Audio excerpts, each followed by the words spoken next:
हाँ जी, तो फाइलम नीमाटोडा बेटा, इसके में दूसरा फाइलम है फाइलम एस्केलमेंथीज। इसमें बेटा एस्क एस्क वर्ड लैदा है और हेलमेंथीज लैदा है। हेलमेंथीज का आपको पता है, आपने पिछले ग्रुप में भी पढ़ा था, उनको वर्म्स कहते हैं। एस का मतलब होता है round, round. So that's why इनको राउंड वर्म्स कहते हैं, इनको राउंड वर्म्स कहते हैं। They are called round worms. जैसे हमने कल पढ़ा था प्लेटी एलमेंथीज, तो वो वहां पर प्लेटी था, इसकी जगह पर यहाँ पर एस्क है। ये वर्ड इकट्ठा ही है एस्केलमेंथीज, लेकिन वहां पर था प्लेटी एलमेंथीज, फ्लैट वर्म्स, इनको हम राउंड वर्म्स कहते हैं।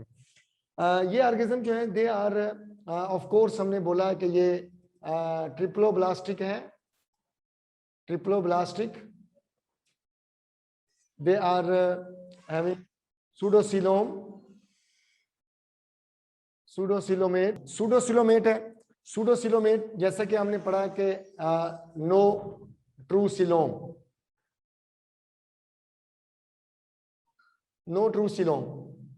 बेटा इस फाइलम को फाइलम नीमाटोडा क्यों कहते हैं? नीमाटोडा का मतलब है पॉइंटेड एंड्स, पॉइंटेड एंड्स, यानी कि इसमें जो ऑर्गेनिजम्स हैं उनके दोनों एंड जो है वो पॉइंटेड है, टैपरिंग है, लाइक दैट। वर्म्स हैं ऐसे राउंड, इधर से भी नैरो हैं, ऐसे लॉन्ग बॉडी है उनकी, और आगे एंड से भी नैरो हैं। तो इस तरह इधर से भी नैरो, इधर से भी नैरो, दोनों साइडों से नैरो होने की वजह से इनको हम कहते हैं पॉइंटेड एंड्स। यानी कि नीमाटोडा जो नाम है फाइलम का, एक नाम है एस्केलमेंथीज जिसको हम कहते हैं राउंड वर्म्स, दूसरा नाम है इनका नीमाटोडा पॉइंटेड एंड्स, यानी कि इनके दोनों एंड जो है वो पॉइंटेड होते हैं, टैपरिंग एंड्स होते हैं, यानी कि दरमियान में बॉडी वाइड है, दर एंड से ऐसे है। डाइजेस्टिव सिस्टम जो है इनका,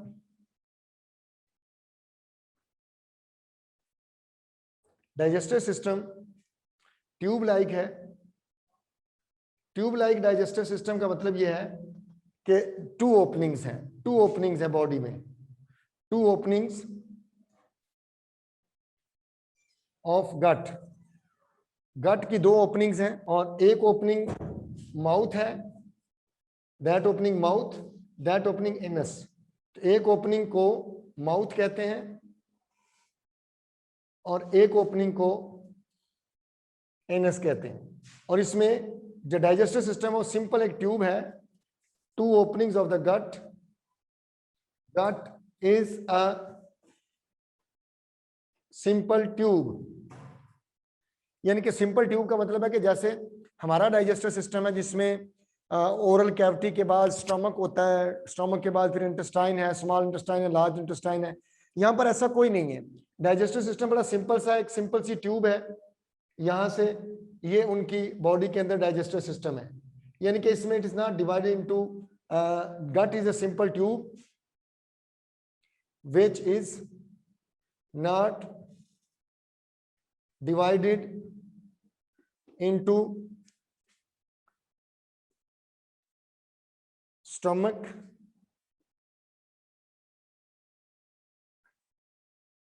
and intestine। स्टोमक और इंटेस्टाइन में डिवाइडेड नहीं है, सिंपल एक ट्यूब है जिसमें कोई स्टोमक नहीं है, कोई इंटेस्टाइन, एक ही जैसी है।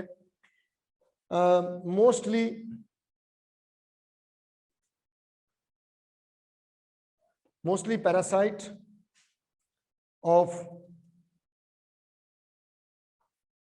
Human or mammalian intestine, for example ascaris, hookworms, pinworms, hookworms, pinworms और स्कैरस, ये वो हैं जो इंटेस्टाइन में होते हैं। हमारे इंटेस्टाइन में पैरासाइट है, डायग्राम आप नजर आ रही होगी, इसमें दो तीन वर्म्स नजर, स्कैरस की डायग्राम बनी हुई है, और उसके अलावा पिन वर्म्स की वायरस बनी हुई है जिसको एंटीरोबियस वर्मिकुलरिस कहते हैं, साइंटिफिकल उनका नाम है। Some are free living,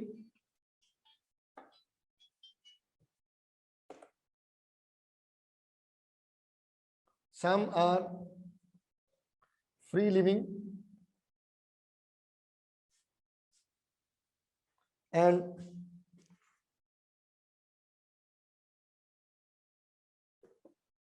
acting as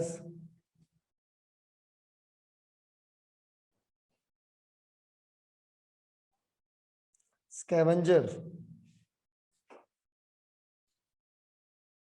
feeding on dead material.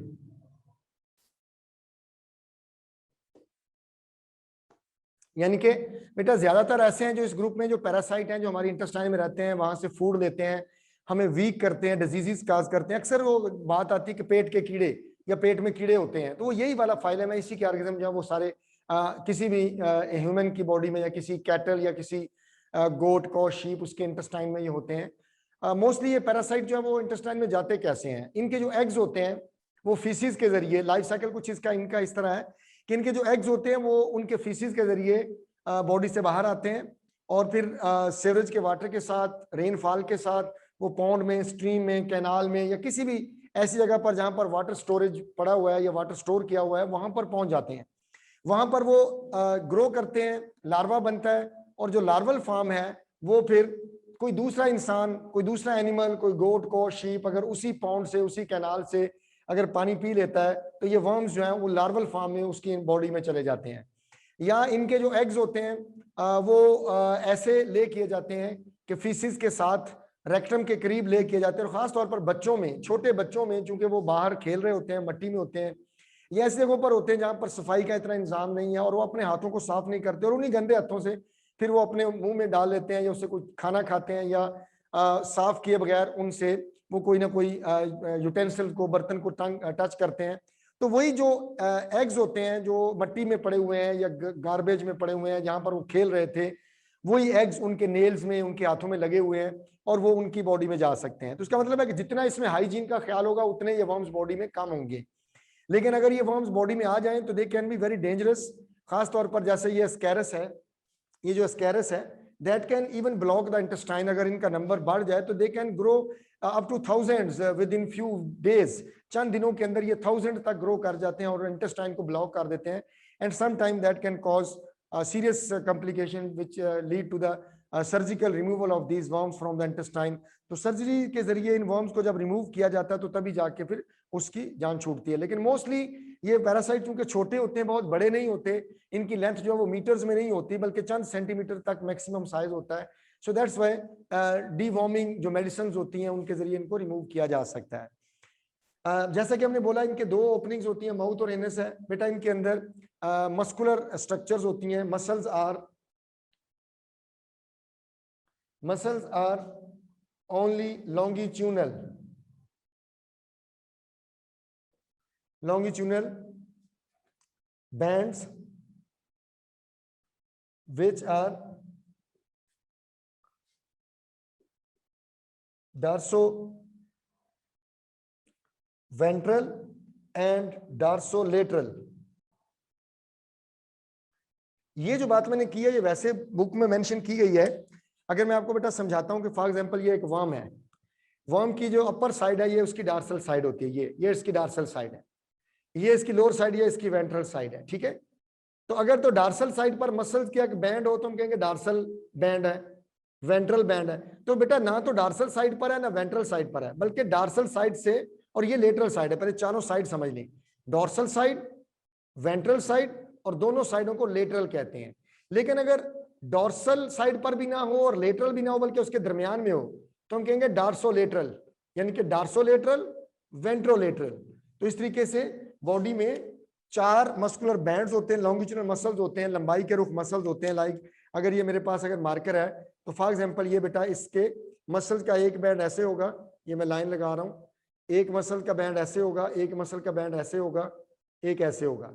तो अब आप देखते हैं अगर डायग्राम से हमें नजर आ रहा हो तो ये मैं लाइनें लगाई हुई हैं, इसका मतलब है कि ये इनकी डॉर्सल साइड पर मसल्स नहीं है बल्कि इनके लेटरल साइड पर हैं। तो ये जो ऊपर वाले हैं इनको डार्सोलेटरल कहते हैं, जो नीचे वाले इनको वेंट्रोलेटरल कहते हैं। तो यूं मस्कुलर लाइनिंग्स होती हैं। अब दूसरा ये कि इनके अंदर रेस्पिरेटरी सिस्टम नहीं होता, नो रेस्पिरेटरी सिस्टम। बेटा रेस्पिरेटरी सिस्टम इसमें एब्सेंट होता है क्योंकि ये जहां पर भी होते हैं, अगर वो टॉप साइल में हो, जैसे मैंने कहा कि वो स्केवेंजर के तौर पर एक्ट करते हैं।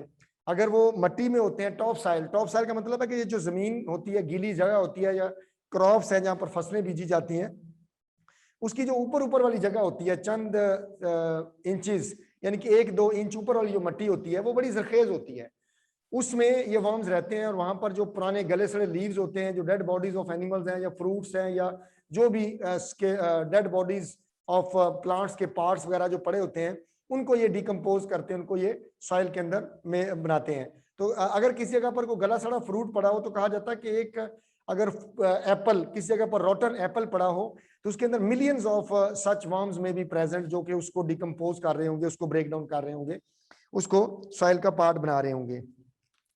तो इसमें ट्रांसपोर्ट सिस्टम का जिक्र है कि सर्कुलेटरी सिस्टम इसमें नहीं है, इसमें रेस्पिरेटरी सिस्टम नहीं है। एक्सीटी सिस्टम जो है वो नेफ्रीडियम की सूरत में है।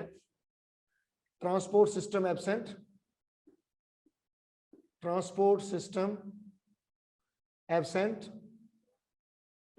यानी कि रेस्पिरेटरी सिस्टम भी नहीं है, ट्रांसपोर्ट सिस्टम भी नहीं है, और इनका एक्सक्रीटरी सिस्टम जो है, एक्सक्रीटरी सिस्टम एज ट्यूब्स,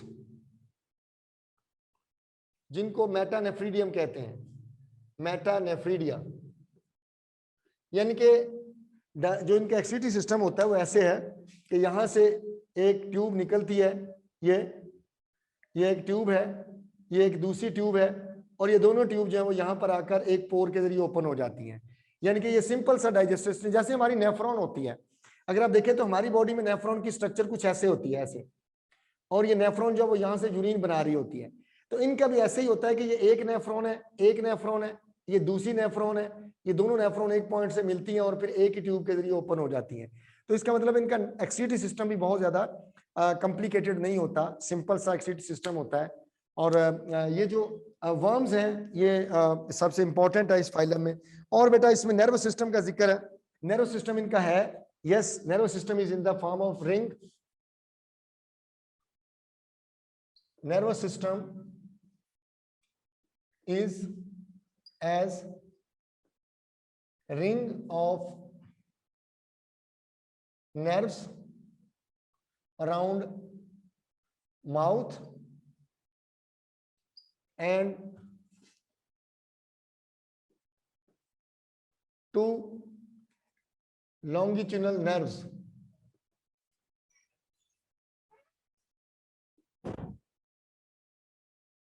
यानी कि उनकी बॉडी में जो नर्वस सिस्टम होता है वो ऐसे है कि ये उनकी माउथ है, ये वाला बेटा उसका माउथ है, तो माउथ के साथ नर्व्स का रिंग है ऐसे, ये एक न्यूरॉन, ये एक गैंग्लियन, दूसरा गैंग्लियन, ऐसे।